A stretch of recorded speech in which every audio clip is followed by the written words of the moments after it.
La maison était plongée dans l'obscurité quand Pierre Dubois se gara dans l'allée à 3 heures du matin. Il était rentré 3 jours plus tôt que prévu, car la mission militaire avait été écourtée suite à une résolution diplomatique que personne n'attendait, et il avait pris le premier transport disponible depuis la base. 16 heures de vol, 2 autres heures de formalité à la caserne, puis 9 heures de route jusqu'à sa maison dans une zone rurale des Vosges.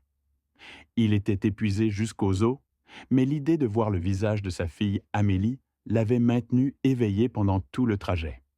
6 mois. Voilà ce qu'il avait été absent cette fois. Amélie avait 7 ans maintenant. Il avait manqué son anniversaire de 2 semaines. La culpabilité l'avait rongé pendant chaque patrouille, chaque mission. Mais c'était son dernier déploiement. Il avait déjà soumis ses papiers de retraite. Après 12 ans dans les forces spéciales, Pierre rentrait chez lui pour toujours. Il coupa le moteur et resta assis un moment, savourant le calme, sans mortier, sans coup de feu, juste des grillons et le son distant du vent dans les sapins. La maison avait exactement la même apparence qu'il l'avait laissée. Les volets bleus que Sandrine avait insisté pour installer, les jardinières, qui étaient probablement mortes maintenant à la fin de l'automne, la balançoire de pneus suspendue aux chaînes dans le jardin avant. Pierre prit son sac militaire et marcha silencieusement vers la porte principale. Il voulait leur faire une surprise. Sandrine dormait probablement, mais peut-être qu'Amélie avait fait un cauchemar et était réveillée. Elle avait l'habitude de se glisser dans son lit quand elle avait peur. Cette pensée le fit sourire. La porte n'était pas verrouillée. Ce fut la première chose qui lui sembla étrange. Il avait dit à Sandrine 100 fois de la fermer, surtout quand il était en mission. Pierre la poussa lentement, son entraînement prenant le contrôle. La maison était trop silencieuse. Ce n'était pas le calme paisible du sommeil, c'était autre chose. Il avança dans le salon, des assiettes dans l'évier, du courrier éparpillé sur le comptoir, le sac de Sandrine sur la table. Il monta les escaliers avec chaque pas prudent et délibéré. La porte de leur chambre était ouverte. Sandrine était là, étalée sur le lit avec les vêtements qu'elle avait portés ce jour-là, un bras pendant du bord, une bouteille de vin vide sur la table de nuit. La mâchoire de Pierre se contracta. Il se dirigea vers la chambre d'Amélie, poussant la porte décorée d'autocollants de princesse qu'elle avait elle-même choisie avant son départ. Vide, le lit était fait. Son lapin en peluche, Monsieur Sautillant, avec lequel elle dormait depuis l'âge de 2 ans, n'était pas là. Ses chaussures n'étaient pas près de la porte. Pierre retourna à la chambre en 3 enjambées et secoua l'épaule de Sandrine plus fort qu'il ne l'avait voulu. Elle se réveilla en sursaut, les yeux flous. « Pierre, quoi? Tu n'es pas censé être... Où est Amélie ?» Sandrine cligna des yeux, essayant de comprendre. « Quelle heure est-il? Où est notre fille ?» Sa voix était plate, contrôlée. La voix qu'il utilisait quand les choses tournaient mal en mission et que la panique pouvait tuer des gens. « Elle est chez ma mère. Je te l'ai dit dans l'email. »« Quel email? Je n'ai reçu aucun email. Pourquoi est-elle chez ta mère à 3 heures du matin? » Il est 3 heures. Sandrine se redressa en passant ses mains dans ses cheveux. Elle y est depuis mardi. Maman s'en occupe pendant que j'avais des choses à régler. Des affaires de travail. Pierre fixa sa femme. En 12 ans de mariage, il avait appris à lire les gens. C'était une compétence de survie. Et en ce moment, chaque instinct qu'il avait lui criait que quelque chose n'allait pas. Sandrine ne le regardait pas dans les yeux. Ses mains tremblaient, et pas seulement parce qu'elle avait été réveillée. Je vais la chercher. Pierre, il est minuit. Mais il descendait déjà les escaliers, sortant par la porte, montant dans son pick-up. La mère de Sandrine vivait à 40 minutes plus loin dans les montagnes. Brigitte Moreau ne l'avait jamais aimée, et le sentiment était réciproque. C'était une femme dure, froide, d'une manière qui n'avait rien à voir avec les hivers montagnards. Elle dirigeait une sorte de centre de retraite sur sa propriété. Conseil spirituel, l'appelait-elle. Pierre appelait ça une arnaque. Les routes étaient vides. Il força le pick-up plus qu'il n'aurait dû, prenant les virages de montagne à toute vitesse. Ses mains étaient fermes sur le volant, mais son esprit tournait à 1000 à l'heure. Mardi. Amélie était là depuis mardi. 4 jours. Pourquoi Sandrine ne l'avait-elle pas mentionné lors de leur dernier appel vidéo? Pourquoi avait-elle envoyé sa fille chez sa mère?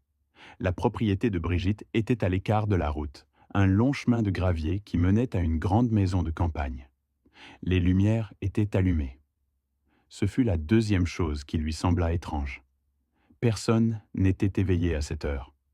Pierre se gara et descendit. La porte principale s'ouvrit avant qu'il ne l'atteigne. Brigitte Moreau était dans l'embrasure, silhouettée par les lumières dures de l'intérieur. C'était une femme grande, mince comme un roseau, avec des cheveux gris tirés en un chignon sévère. Elle portait une robe de chambre longue et une expression qui aurait pu être de l'inquiétude sur le visage de n'importe qui d'autre. Sur le sien, ça ressemblait à un calcul. Pierre. Sandrine a appelé. Elle a dit que tu viendrais. Où est Amélie? Elle dort. Tu ne devrais pas... Il la dépassa. La maison sentait le chlore et quelque chose d'autre, quelque chose d'organique et de désagréable en dessous. Amélie, tu vas réveiller les autres enfants? La voix de Brigitte était tranchante. Pierre s'arrêta. Quels autres enfants? Je dirige un programme ici. Des enfants à problème. Leurs parents me les envoient pour la discipline et la guidance spirituelle. Il avait entendu parler du programme, mais n'y avait jamais prêté beaucoup d'attention.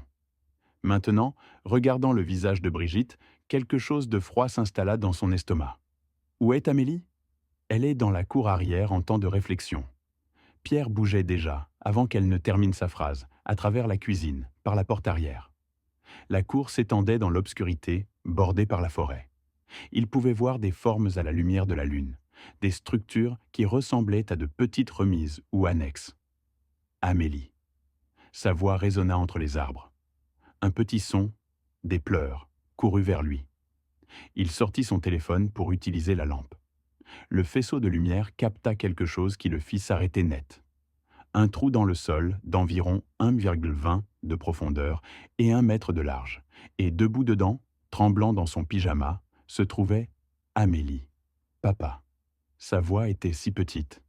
Pierre était dans le trou en quelques secondes, la soulevant.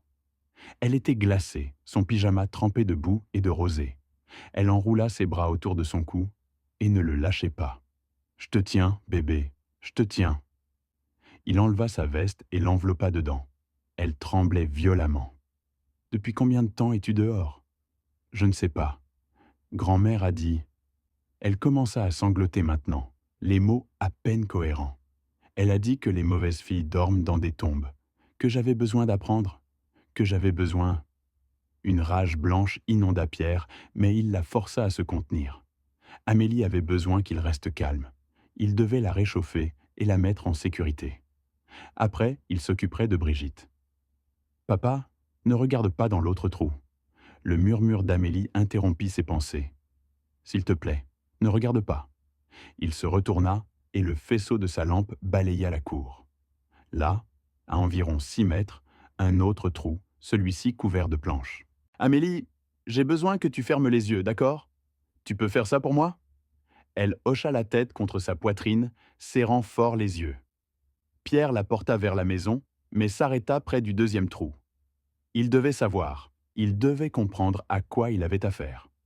Utilisant une main pendant qu'il tenait Amélie de l'autre, il écarta les planches. L'odeur le frappa d'abord. Décomposition, terre et quelque chose de chimique. Il dirigea la lumière vers le bas. Des os, de petits os, un crâne qui était incontestablement humain et incontestablement d'un enfant. Des lambeaux de tissu et quelque chose d'autre. Une plaque de métal comme une plaque d'identité militaire avec un nom gravé. Sophie Leroux.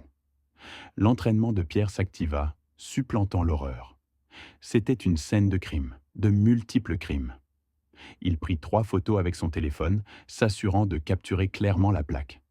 Puis il remit les planches en place et porta Amélie vers la maison.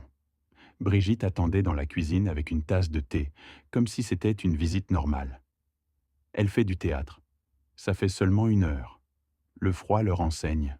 « Asseyez-vous. » La voix de Pierre aurait pu couper du verre. Ne bougez pas. Ne parlez pas.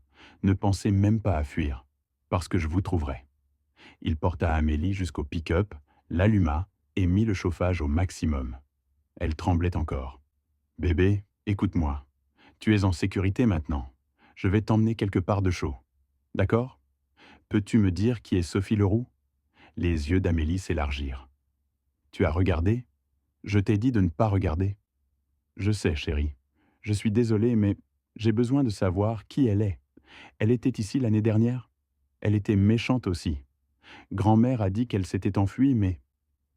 Amélie commença à pleurer à nouveau. Je l'ai entendue crier une nuit, et puis elle n'était plus là. Et grand-mère a dit que, si j'étais méchante, je finirais comme les filles qui s'enfuient. Pierre sortit son téléphone et appela la seule personne en qui il savait pouvoir avoir confiance. Marc Rousseau répondit à la troisième sonnerie. Rousseau. Marc, c'est Pierre Dubois. J'ai besoin que tu viennes au 4782 chemin du Laurier maintenant. Amène des renforts, beaucoup de renforts. Et appelle la police nationale. Pierre, je pensais que tu étais en mission. Qu'est-ce qui se passe? Je viens de trouver un enfant mort dans un trou sur la propriété de ma belle-mère. Il pourrait y en avoir d'autres. Silence de l'autre côté. Puis, j'arrive dans 10 minutes. Ne raccroche pas. Pierre regarda vers la maison. Brigitte était à la fenêtre, observant. Elle n'avait pas l'air inquiète, elle avait l'air en colère. Ça lui dit tout ce qu'il avait besoin de savoir. Elle pensait pouvoir s'en tirer, qu'elle l'avait fait avant. Marc, écoute attentivement. La propriétaire est Brigitte Moreau. Elle dirige une sorte de programme de discipline religieuse pour enfants. Ma fille était dans un trou dans sa cour arrière. Elle a dit qu'elle y était depuis 1 heure, mais je ne sais pas si c'est vrai. Il y a un autre trou avec des restes. La victime pourrait être Sophie Leroux. Mon Dieu, il pourrait y avoir d'autres enfants sur la propriété. Maintenant, Brigitte a mentionné d'autres enfants. Nous devons les sortir. J'appelle les services sociaux et la DGSI. Pierre, tu dois sortir ta fille de là. C'est déjà fait. Je suis dans mon pick-up avec elle. Mais Marc, je ne pars pas tant que je ne sais pas que chaque enfant ici est en sécurité. Ne rentre pas dans cette maison. C'est un ordre. Mais Pierre bougeait déjà. Il se tourna vers Amélie. Bébé, j'ai besoin que tu verrouilles les portes et que tu restes dans le pick-up. Laisse le chauffage allumé. Je vais sortir les autres enfants. D'accord? Je reviens tout de suite. Papa, non. Je promets que je ferai attention, mais ces enfants ont besoin d'aide comme tu en avais besoin. Il l'embrassa sur le front. Verrouille les portes. Si quelqu'un d'autre que moi ou un officier de police s'approche de ce pick-up, klaxonne. Compris? Elle hocha la tête, terrifiée, mais lui faisant confiance. Pierre marcha vers la maison. L'entraînement était complètement activé. Il n'était plus un père maintenant. Il était un soldat sécurisant un bâtiment hostile. Brigitte était toujours dans la cuisine. Elle se leva quand il entra. « Tu n'avais pas le droit de... » « Où sont les enfants? Ils dorment, tu exagères. Ce trou est une technique thérapeutique. Ça enseigne l'humilité. » Pierre traversa la distance entre eux en 2 pas. Il ne la toucha pas, mais elle recula en titubant quand même. « Je vais te le demander une dernière fois. Où sont les enfants? En haut, mais ils vont bien. Ils sont ici parce que leurs parents ne peuvent pas les contrôler. Je les aide. » Ils bougeaient déjà. Escalier, couloir. La première porte était verrouillée de l'extérieur. Il l'enfonça d'un coup de pied. 3 enfants, tous de moins de 10 ans, dormant sur de fins matelas au sol, sans couverture, sans chauffage. La fenêtre avait des barreaux à l'extérieur. « Réveillez-vous. » La voix de Pierre était douce mais ferme. « Je m'appelle Pierre. Je suis soldat et je suis ici pour vous aider. La police arrive. Vous allez bien vous en sortir. » Ils le regardèrent avec ses yeux vides qu'ils n'avaient vus que dans les zones de guerre. Un petit garçon parla. « Vous allez nous ramener à la maison? »« Oui, maintenant. Allons-y. » Il les guida en bas des escaliers. Brigitte essaya de bloquer la porte. « Tu ne peux pas faire ça. Leurs parents ont signé des contrats. » Leurs parents ont signé des contrats avec quelqu'un qui enterrait des enfants dans sa cour arrière. « Poussez-vous de mon chemin. » Elle ne bougea pas. Pierre la souleva physiquement et l'écarta. Elle ne pesait rien. Il sortit les 3 enfants juste au moment où les phares apparurent dans l'allée. 4 voitures de patrouille, gyrophares clignotants. Marc Rousseau descendit en premier, un homme corpulent d'une 50aine d'années, avec un visage buriné et des yeux bienveillants. Il jeta un coup d'œil aux enfants et prit sa radio. « Nous avons besoin d'ambulance. Mineurs multiples, abus et négligence possible. » Les 2 heures suivantes furent chaotiques. Plus de policiers arrivèrent, des agents de la DGSI, des services sociaux. Ils trouvèrent 6 enfants de plus dans une pièce verrouillée au sous-sol. Tous étaient sous-alimentés, battus, terrorisés. Tous avaient des histoires sur les trous dans la cour arrière, sur les punitions, sur les enfants qui s'étaient enfuis. Ils trouvèrent 3 autres tombes. Pierre était assis dans son pick-up avec Amélie, enveloppé dans une couverture, regardant les enquêteurs envahir la propriété. Brigitte avait été arrêtée, insistant encore qu'elle aidait des enfants à problème, que les parents avaient signé des contrats, que tout ce qu'elle faisait était de la discipline légale. Marc s'approcha à l'aube. Ils vont avoir besoin de témoignages de toi et d'Amélie. Pas aujourd'hui. Elle a d'abord besoin d'être examinée par des médecins, mais bientôt. Qu'est-ce qu'il y a avec les autres tombes? Nous en avons identifié une. Sophie Leroux, disparue de Lyon l'année dernière. Elle avait 9 ans. Ses parents pensaient qu'elle était dans un camp d'été. Le visage de Marc était sombre. Pour les 2 autres, nous travaillons dessus. Pierre, comment as-tu su venir ici cette nuit? Je ne savais pas. Je suis revenu tôt de mission. Sandrine a dit qu'Amélie était ici. J'ai juste su que quelque chose n'allait pas. Sandrine. L'expression de Marc changea. Nous devons lui parler aussi. Savait-elle ce qui se passait ici? Pierre regarda son ami. Je ne sais pas, mais je vais le découvrir. Amélie bougea contre sa poitrine. Papa, on peut rentrer à la maison maintenant? Pas à cette maison, bébé. Nous allons à l'hôtel, d'accord? Un endroit sûr et chaud avec le service d'étage et des films. Et je resterai avec toi. Plus jamais je ne te quitterai. Je le promets. Pendant que Pierre s'éloignait, le soleil se levait sur les montagnes. Dans son rétroviseur, il pouvait voir les lumières de police clignoter encore, les équipes de recherche ratissant la propriété. Il pensa aux parents de ses enfants recevant des appels téléphoniques maintenant qu'il les détruirait. Il pensa aux parents de Sophie Leroux, obtenant finalement des réponses après 1 an d'ignorance.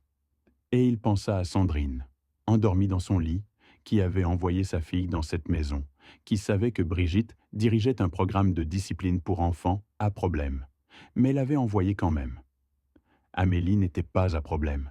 C'était une petite fille douce, intelligente et heureuse. Alors pourquoi Sandrine l'avait-elle envoyée chez Brigitte? Les mains de Pierre se serrèrent sur le volant. Il avait été entraîné à combattre des ennemis à l'étranger.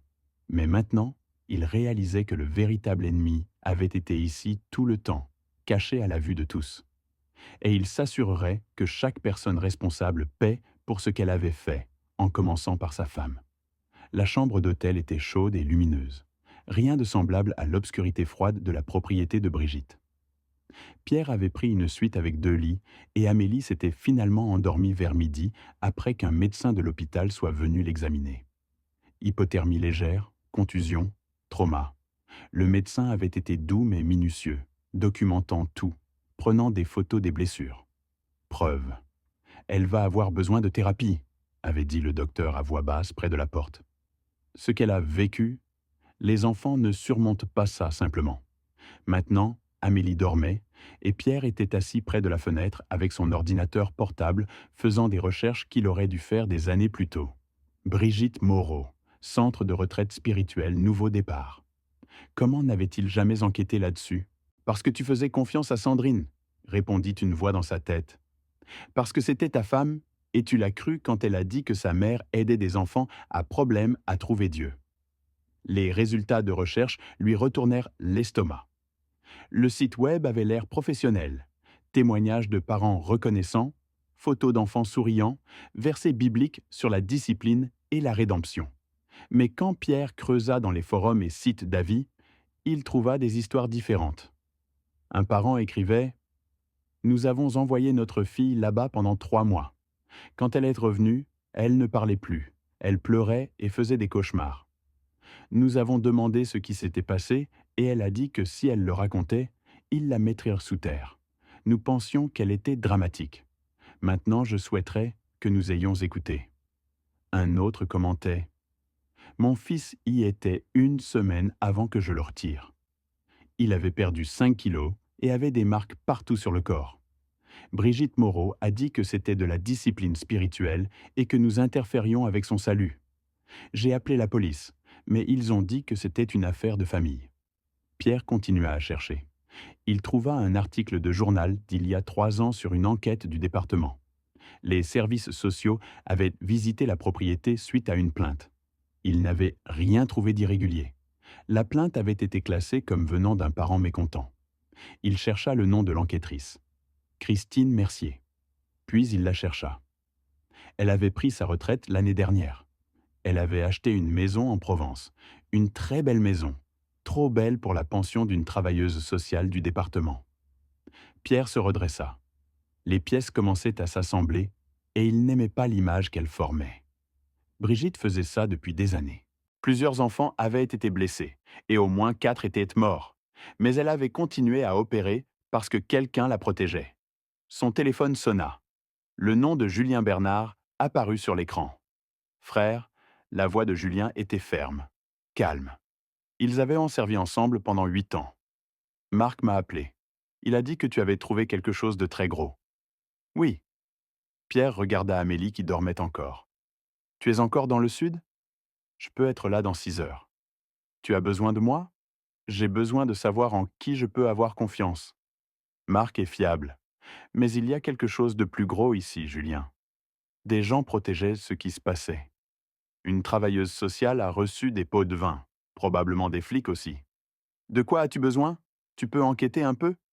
Discrètement, Brigitte Moreau, Christine Mercier, n'importe qui connecté à cette propriété. Suis la piste de l'argent. Pierre, comment va Amélie? Vivante? C'est tout ce qui compte maintenant. Et Sandrine? Pierre regarda par la fenêtre. Je vais m'en occuper aujourd'hui. Après avoir raccroché, il s'assit longuement à réfléchir. Puis il ouvrit son email et commença à écrire. Objet. Démission. Après 12 ans, c'était fini. Amélie avait plus besoin de lui que l'armée. Son téléphone vibra. C'était Sandrine. Où êtes-vous? La police est venue ici. Ils ont posé des questions sur maman. Qu'est-ce qui se passe? Pierre ne répondit pas. Au lieu de ça, il ouvrit les photos qu'il avait prises de la tombe avec les restes de Sophie Leroux. Il les regarda longuement, mémorisant chaque détail. Puis il ouvrit un nouveau document et commença à écrire tout ce qu'il avait vu, tout ce qu'Amélie lui avait dit, chaque détail qu'il pouvait se rappeler. Ça irait au procès. Il devait être préparé. Vers 15 heures, Amélie se réveilla. Elle regarda autour de la chambre inconnue, paniquée un moment. Puis elle vit Pierre et se détendit. Salut, bébé. Comment tu te sens? Fatigué? Elle s'assit lentement. Grand-mère est en prison? Oui. Bien. La voix d'Amélie était dure d'une façon qui brisa le cœur de Pierre. 7 ans et elle savait déjà que certaines personnes étaient méchantes. Papa, est-ce qu'on va retourner avec maman? C'était la question, n'est-ce pas? Pierre s'approcha et s'assit au bord de son lit. J'ai besoin de te demander quelque chose et j'ai besoin que tu me dises la vérité, d'accord? Même si tu penses que ça pourrait blesser mes sentiments. Amélie hocha la tête. Maman savait ce que grand-mère faisait avec les trous? Les yeux d'Amélie se remplirent de larmes. Elle a dit que je me comportais mal, que je n'obéissais pas, que grand-mère pouvait m'apprendre à être sage. Elle m'a amené mardi, et elle a dit à grand-mère que j'avais besoin d'apprendre le respect. Pierre sentit quelque chose de froid et de définitif s'installer dans sa poitrine. Qu'est-ce que tu avais fait de si mal? Je n'ai pas voulu manger mes légumes, et j'ai répondu quand elle m'a dit de ranger ma chambre. Amélie commença à pleurer. Je ne voulais pas être méchante, papa. Je voulais juste que tu reviennes à la maison. Il la serra fort, la tenant pendant qu'elle pleurait. Au-dessus de sa tête, son visage était de pierre. Sandrine avait envoyé sa fille pour être abusée, possiblement tuée, parce qu'elle n'avait pas mangé ses légumes, parce qu'elle avait répondu des choses normales d'enfant, des choses que tu gères avec des punitions ou en supprimant le dessert, pas avec une femme qui enterrait des enfants dans sa cour. Tu ne t'es pas mal comportée, Amélie, tu m'entends? Tu étais une enfant normale. Ce que maman a fait était mal. Ce que grand-mère a fait était méchant, mais tu n'as rien fait de mal. Est-ce que je peux rester avec toi? Tu vas rester avec moi pour toujours, je le promets. Il y eut un coup à la porte. Pierre regarda par le Judas. Marc Rousseau. Il le laissa entrer. Comment va-t-elle? Demanda Marc à voix basse. Elle va survivre. Qu'est-ce que vous avez trouvé? Marc sortit un carnet. 4 tombes jusqu'à présent. Sophie Leroux, on le savait déjà. La deuxième est Thomas Girard, 10 ans, disparu de Lyon il y a 2 ans. On a dit aux parents qu'il était dans un internat. La troisième est une fille, peut-être 8 ou 9 ans. Nous travaillons encore sur l'identification. La quatrième, Marc fit une pause. La quatrième est récente, très récente. Un garçon appelé Lucas Moreau n'était là qu'une semaine. Combien d'enfants au total sont passés par cet endroit? Nous essayons de le découvrir. Brigitte prétend dans ses contrats qu'elle a eu plus de 100 enfants dans son programme au cours des 5 dernières années. La plupart sont sortis vivants, mais nous vérifions chaque nom contre les rapports de personnes disparues. Qu'est-ce qu'il y a avec Christine Mercier? L'expression de Marc s'assombrit. Comment tu connais ce nom? Elle a enquêté sur l'endroit il y a 3 ans. N'a rien trouvé. Puis elle a pris sa retraite et acheté une maison en Provence, qu'elle ne devrait pas pouvoir se payer. La DGSI l'enquête maintenant. Pierre, il y a autre chose. Nous avons trouvé des dossiers financiers. Brigitte facturait aux parents 50 000 euros pour un programme de 3 mois. La plupart payaient en liquide. Nous parlons de millions d'euros au fil des ans. Où est l'argent? C'est ce qu'on n'arrive pas à comprendre. Ces comptes en banque montrent des dépôts réguliers, mais rien comme cette quantité de liquide. Ça va quelque part. Pierre y réfléchit. Elle avait un partenaire ou des partenaires, quelqu'un qui faisait que ça avait l'air légitime, quelqu'un qui gardait les autorités de regarder de trop près. C'est ce que la DGSI pense aussi. Ils examinent ses relevés téléphoniques maintenant, mais Marc hésita. Ils veulent parler à Sandrine. Ta femme devait savoir quelque chose. Elle savait. La voix de Pierre était plate. Amélie me l'a dit. Sandrine l'a amenée là-bas mardi. Elle a dit à Brigitte qu'Amélie avait besoin d'apprendre le respect. Marc avait l'air malade. Je suis désolé. Ne le sois pas. Assure-toi juste que tous les impliqués tombent. Je me fiche de qui ils sont ou quelle connexion ils ont. Tous. Après que Marc soit parti, Pierre prit une décision. Il décrocha son téléphone et appela Nathalie Dubois, la sœur de Sandrine. Elle répondit à la deuxième sonnerie. Pierre, mon Dieu, Sandrine m'a dit que tu étais revenu. Ça va? Elle a dit quelque chose comme quoi ils ont arrêté maman. Nathalie, j'ai besoin que tu écoutes attentivement. Ta mère dirigeait un camp de torture. Elle torturait des enfants. 4 d'entre eux sont morts. Amélie était dans un trou dans la cour arrière quand je l'ai trouvée. Silence. Puis, quoi? Non, c'est impossible. Maman aide les enfants à problème. Elle est stricte, mais elle ne ferait jamais. J'ai vu les tombes moi-même. La DGSI les déterre maintenant. Sophie Leroux, Thomas Girard, 2 autres. Tous des enfants de moins de 12 ans, tous morts à cause de ce que ta mère leur a fait. Je ne peux pas... Pierre, ça doit être une erreur. Ce n'en est pas une. Et Nathalie, j'ai besoin de savoir quelque chose. As-tu jamais rien vu? Quelque chose qui t'a mise mal à l'aise? Quelque chose qui semblait mal? Je ne suis pas allé à la propriété depuis des années. Maman et moi, on s'est disputés. Elle a dit que j'élevais mes enfants trop mollement, qu'ils avaient besoin de discipline. Je lui ai dit de se tenir à l'écart de nous. La voix de Nathalie tremblait. Sandrine lui parlait encore, cependant. Elle disait que j'exagérais. Sandrine a envoyé Amélie là-bas, il y a 4 jours. Non, Sandrine ne ferait pas ça. Elle aime Amélie. Elle l'a envoyée pour être punie parce qu'Amélie ne mangeait pas ses légumes et répondait... Un autre long silence. Quand Nathalie parla à nouveau, sa voix était différente, plus dure. Où est Amélie maintenant? Avec moi, en sécurité. Garde-la loin de Sandrine. Je suis sérieux, Pierre. J'aime ma sœur, mais si elle savait ce que maman faisait et a envoyé Amélie quand même... Nathalie prit une respiration tremblante. Qu'est-ce que je peux faire? Comment puis-je aider? Pierre regarda sa fille endormie à nouveau. Dis juste la vérité quand ils demanderont. Tout. Ne protège personne. Je ne le ferai pas, Pierre. Je suis vraiment désolé. Si j'avais su, assure-toi juste que ça compte pour quelque chose maintenant. Après avoir raccroché, Pierre ouvrit son ordinateur portable à nouveau. Julien lui avait envoyé un email crypté avec des découvertes préliminaires. Les dossiers financiers de Brigitte montraient des paiements à plusieurs personnes. Un nom ressortait, Henri Moreau, listé comme frère de Brigitte. Il vivait dans la ville, travaillait comme... Pierre fixa l'écran. Henri Moreau était juge du département. Le lendemain matin, Pierre emmena Amélie dans une maison sûre, arrangé par Marc. C'était un petit appartement au-dessus d'une librairie en ville, propriété d'un policier à la retraite qui devait une faveur à Marc. Amélie resterait là avec une officière appelée Janine pendant que Pierre s'occupait de ce qui l'attendait. Je ne veux pas que tu partes, dit Amélie en serrant Monsieur Sautillant.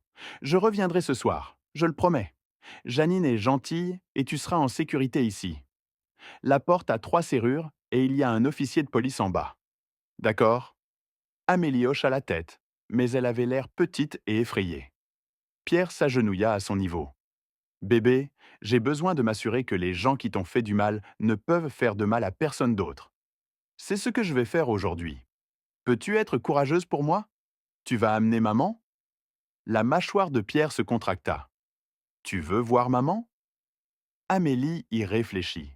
Puis, elle secoua la tête. Pas encore. Peut-être jamais. C'est bon. Tu n'as pas à voir qui que ce soit que tu ne veux pas voir. Il l'embrassa sur le front et partit le cœur lourd. Mais en conduisant à travers la ville, la lourdeur se transforma en une rage froide et focalisée. Il avait des cibles maintenant. Brigitte était en prison, mais elle n'était que le début. Henri Moreau, Christine Mercier, n'importe qui d'autre qui avait permis ce cauchemar. Et Sandrine. Il arriva à sa maison à 9 heures du matin. La voiture de Sandrine était dans l'allée. Il s'assit un moment se préparant, puis entra. Sandrine était dans la cuisine, l'air défaite, n'ayant pas dormi. Quand elle le vit, elle se leva rapidement. Pierre, enfin. La police ne me dit rien. Ils ont emmené maman. Ils disent qu'elle... Mais c'est ridicule. Tu dois leur dire... Où est Amélie? Je ne sais pas. J'ai assumé qu'elle était avec toi. Pierre, qu'est-ce qui se passe? Pourquoi tu me regardes comme ça? J'essaie de décider si ma femme est stupide ou méchante. Le visage de Sandrine devint blanc. Quoi? Tu as envoyé notre fille chez une femme qui torture des enfants, qui en a assassiné au moins 4 qu'on sache.